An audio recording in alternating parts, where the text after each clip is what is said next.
Guys, আজকে আপনাদের সাথে আমি শেয়ার করতে চলুন। প্রথমে যে কোনো একটা স্টিকার নিয়ে নিতে হবে, অথবা আপনারা হ্যান্ডমেড স্টিকারও ইউজ করতে পারেন।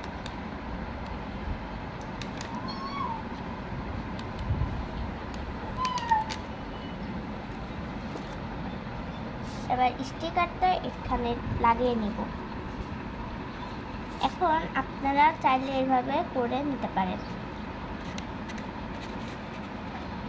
তারপর হয় গ্লু অথবা স্ট্যাপলার ইউজ করতে পারেন।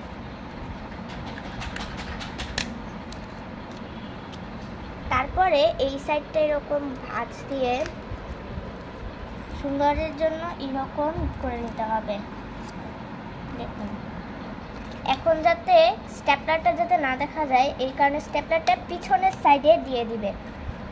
এবার মেইন কাজ হলো গিয়ে আপনাদের তুলা ইউজ করতে হবে।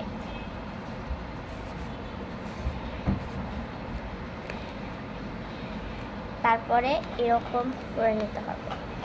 সেম টু সেম আমি যেভাবে দেখিয়েছিলাম সেইভাবে করেই এটাকে ভাঁজ দিয়ে স্ট্যাপলার করতে হবে।